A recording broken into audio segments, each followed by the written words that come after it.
Hello দর্শক, আসসালামু আলাইকুম। আমি অনন্যা, আপনাদের জানাচ্ছি স্বাগতম। আজকে আপনাদের জন্য নতুন একটি রেসিপি নিয়ে আসলাম।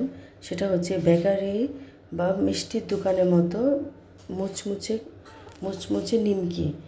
এই নিমকিটা খেতে ভীষণ মজাদার এবং মুচমুচে। আপনারা চাইলে এটা অনেকগুলো বানিয়ে বক্সে রেখে দিতে পারেন বা বয়মে রেখে দিতে পারেন, অনেকদিন খেতে পারবেন। চলুন এবার মূল রেসিপিতে যাই।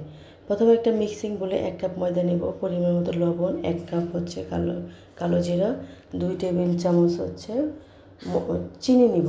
তারপর শুকনো উপকরণগুলো খুব ভালো করে মিক্স করে 2.5 টেবিল চামচ সয়াবিন তেল দিব। তেল সহ সবগুলো খুব ভালোভাবে মিক্স করব যেন দলা পাকানো যায় এরকম।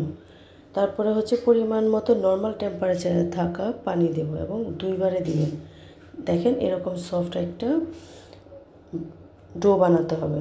ডোটা যেন অনেক বেশি সফট না হয়ে যায়, কারণ একটু শক্ত থাকতে হবে।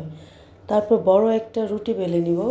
রুটিটা আমরা নর্মাল যে রুটি খাই ওরকম পাতলা করে রুটি বানাতে হবে, যেন চারপাশে একই রকম সমান পুরুত্ব থাকে।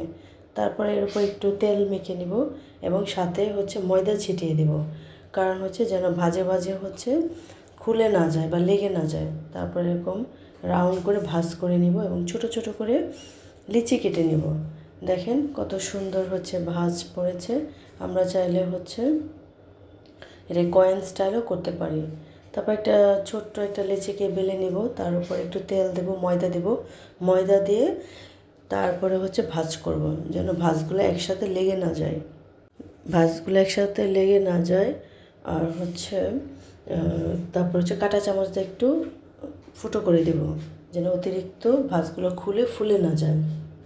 দেখেন আরেকটা বানিয়ে নিলাম, সেটা কয়েন স্টাইল। এভাবে হাত দিয়ে চেপে কয়েনের মতো থাকবে সেটা। তারপর আরেকটা কয়েনের মতো চেপে সেটাকে একটু বেলে নেব। দেখেন কয়েকটা ডিজাইনের আমি নিমকি বানিয়ে নিলাম। আপনাদের যেটা পছন্দ সেটাই বানিয়ে নেবেন। প্রত্যেকটা নিমকি ভীষণ ক্রিস্পি হয় এবং মজাদার হয়। আপনার বাসায় বানিয়ে দেখবেন। আর কখনোই বেকারিতে যেতে হবে না বা রেস্টুরেন্টে বা হোটেলে যেতে হবে না নিমকি কেনার জন্য, কারণ নিমকি বানানো অতি সহজ, অল্প কিছু উপকরণ দিয়ে বানানো যায়। তারপর একটা কড়াইয়ে মিডিয়াম হিটে কিছু তেল গরম করে নিব এবং সেই তেলের মধ্যে নিমকিগুলো ছেড়ে দিব। তবে খেয়াল করতে হবে যেন সেটা লো হিটে হয়। বেশি হিটের তেল হলে সাথে সাথে কালার চলে আসবে।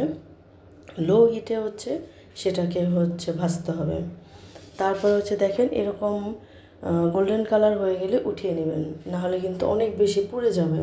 অনেক বেশি কালার চলে আসলে আর ভালো লাগবে না। এই যে আমি আরেকটা ব্যাচ ভেজে নিলাম। দেখেন কি মজাদার ক্রিস্পি এবং খুবই টেস্টি একটা নিমকি হয়ে গেল। এটা নিমকিটা ভীষণ মজাদার, মুচমুচে এবং 1 মাসেরও বেশি আপনি চাইলে সংরক্ষণ করতে পারবেন বয়মে রেখে। বাচ্চারা তো ভীষণ পছন্দ করে। ভিডিওটি যদি ভালো লাগে লাইক অ্যান্ড সাবস্ক্রাইব করবেন। ধন্যবাদ সবাইকে।